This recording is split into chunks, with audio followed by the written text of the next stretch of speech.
الحمد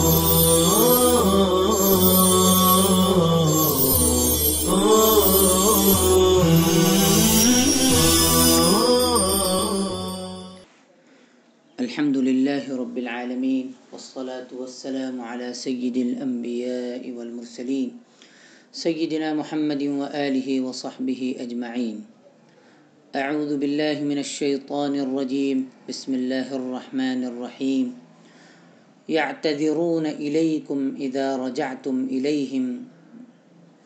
وہ تمہاری طرف عذر پیش کریں گے جب ان کی طرف لوٹ کر جاؤں گے. قل لا تعتذروا لن نؤمن لكم. آپ فرما دیجئے کہ تم عذر مت پیش کرو، ہم تمہاری بات ہرگز نہیں مانیں گے. قد نبأنا اللہ من اخبارکم. اس لیے کہ اللہ نے ہمیں تمہاری پوشیدہ باتوں کی خبر دے دی ہے.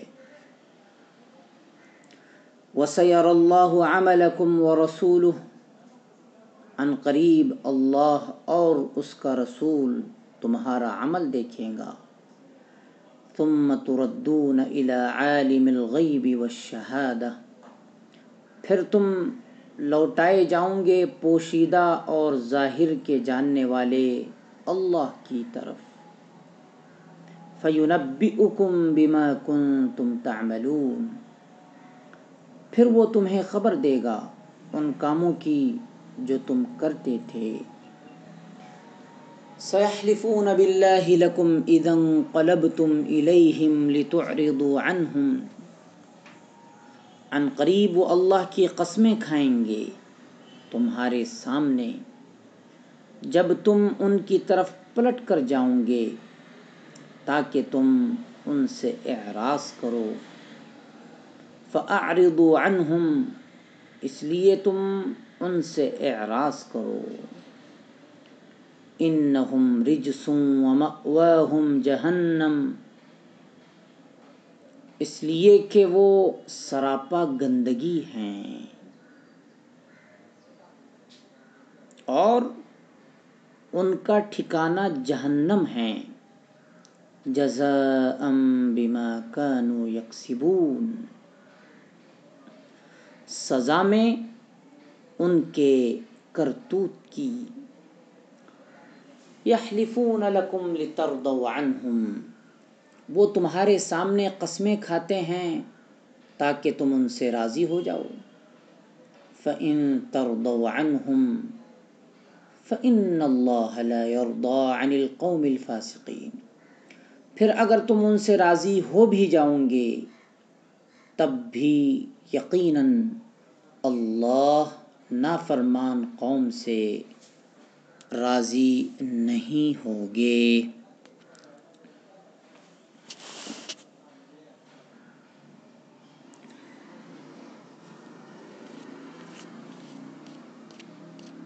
یعتذرون فعل مضارع معروف جمع مذکر غائب کا صیغہ ہے. اعتذار مصدر ہے باب افتعال معنی عذر پیش کرنا. یہ آیت کریمہ غزوہ تبوک سے واپسی کے بارے میں ہے. نبأ یہ فعل ماضی معروف واحد مذکر غائب کا صیغہ ہے. تنبیۃ المصدر ہے باب تفعیل معنی خبر دینا. تردون فعل مضارع مجہول صیغہ جمع مذکر حاضر ہے. مصدر ردن ہے باب نصر معنی لوٹانا. یحلفون یہ بھی فعل مضارع معروف صیغہ جمع مذکر ہے. حلف مصدر ہے باب ضرب معنی قسم کھانا. رجس معنی ناپاک گندے. جماعتی ارجاس اور لفظ رجس واحد اور جمع دونوں کے لیے استعمال ہوتا ہے. یہاں پر جمع کے معنی میں ہے. مأوى معنی ٹھکانہ. یہ اوی المصدر سے اس میں ظرف ہے. باب ضرب جمع آتی ہے مآوی. ٹھہرنے کی جگہ۔ جہنم، دوزخ ایسے مقام کو کہتے ہیں جو مرنے کے بعد نافرمان لوگوں کا ٹھکانہ ہوگا اور وہاں دردناک عذاب ہوں گے۔ لفظ جہنم علمیت اور تانیث کی وجہ سے غیر منصرف ہے۔ اذا رجعتم الیہم، اذا رجعتم، اذا یہ شرطیہ ہے اور رجعتم یہ گویا فعل شرط ہے، یہ جملہ شرط ہے، جواب شرط محذوف ہے، لیکن ما قبل والا جملہ جواب شرط پر دلالت کر رہا ہے، اس لیے یعتذرون الیکم معنی جواب شرط ہے۔ قل یہ قول ہے، لا تعتذروا یہ مقولہ ہے، قد حرف تحقیق ہے، اللہ یہ نبأ کا فاعل ہے، نا یہ مفعول بہ ہے، سین یہ حرف استقبال ہے، عملکم یہ یرا کا مفعول بہ ہے، ورسولہ یہ واو حرف عطف ہے، اور رسولہ کا جو عطف ہے وہ اللہ پر ہے اور اللہ فاعل، گویا رسولہ بھی فاعل ہے۔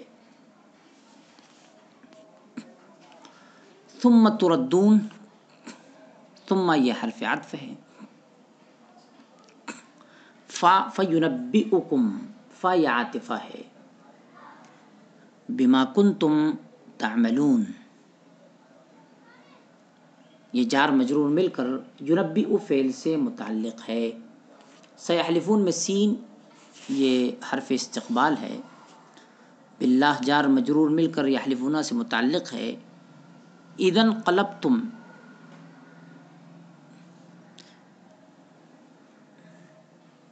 اذا یہ ظرفیہ ہے، لتعرضوا میں جو لام ہے یہ لام تعلیل ہے، لام تعلیل کے بعد حرف ناصب پوشیدہ ہوتا ہے۔ فاعرضوا عنہم میں فا استنافیہ ہے، رجسن یہ خبر ہے ان حرف مشبہ بالفعل کی، جزاءً یہ مفعول لہو ہے، یا یہ کہ یہ مفعول مطلق ہے، اصل عبارت ہے یجزون جزاءً۔ بما کانوا یکسبون یہ جار مجرور مل کر جزاءً مصدر سے متعلق ہے۔ لتردو میں جو لام ہے یہ لام تعلیل ہے، فإن میں جو فا ہے یہ فا استنافیہ ہے، اسی طرح فإن اللہ لا یرضی میں جو فا ہے یہ فا بھی استنافیہ ہے۔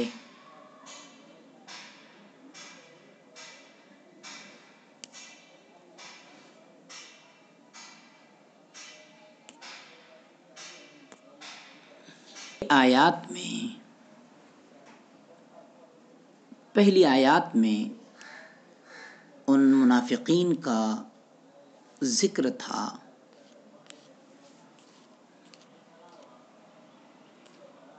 جنہوں نے غزوہ تبوک میں نکلنے سے پہلے جھوٹے حیلے بہانے کر کے جہاد میں جانے سے عذر کر دیا تھا۔ مذکور الصدر آیات میں ان کا ذکر ہے جنہوں نے جہاد سے واپسی کے بعد رسول اللہ صلی اللہ علیہ وسلم کی خدمت میں حاضر ہو کر اپنی جہاد سے غیر حاضری کے جھوٹے عذر پیش کیے۔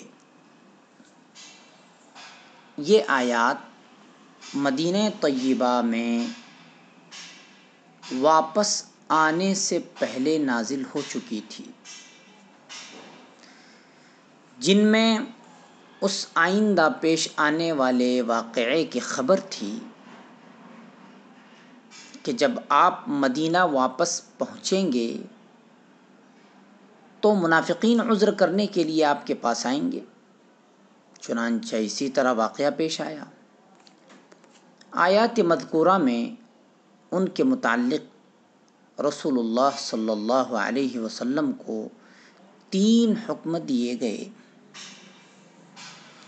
اول یہ کہ جب یہ عذر کرنے کے لیے آئیں تو آپ ان سے کہہ دیں کہ فضول جھوٹے عذر نہ کرو، ہم تمہاری بات کی تصدیق نہ کریں گے، کیونکہ اللہ تعالیٰ نے بذریعہ وحی ہمیں تمہارے سب حالات اور خیالات اور تمہاری شرارت اور دلوں میں چھپے ہوئے خفیہ ارادے سب بتلا دیے ہیں، جن سے تمہارا جھوٹا ہونا ہم پر واضح ہو گیا،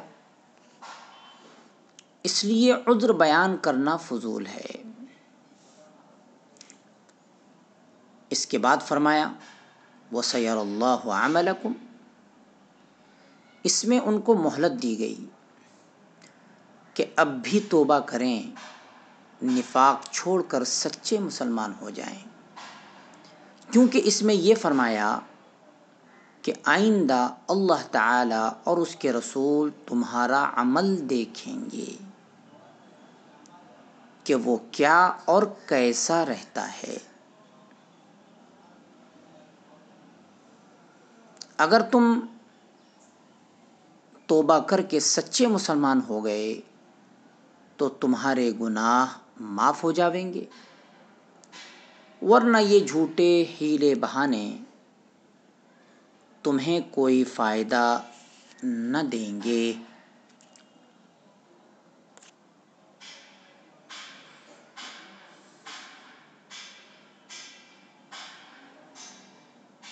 وَسَيَرَى اللَّهُ عَمَلَكُمْ وَرَسُولُهُ، اور ارشاد خداوندی کہ اللہ اور اس کے رسول تمہارے عمل کو دیکھیں گے کا مطلب یہ ہے کہ اگر ایسے گناہ کے بعد بھی وہ توبہ کر لیں اور اپنے عمل کو درست کر لیں تو ان کی توبہ قبول کی جا سکتی ہے۔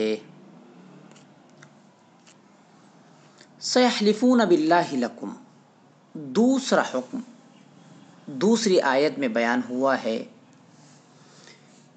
کہ یہ لوگ آپ کی واپسی کے بعد جھوٹی قسمیں کھا کر آپ کو مطمئن کرنا چاہیں گے، اور مقصد اس سے یہ ہوگا کہ لِتُعْرِضُوا عَنْهُمْ، یعنی آپ کی اس غیر حاضری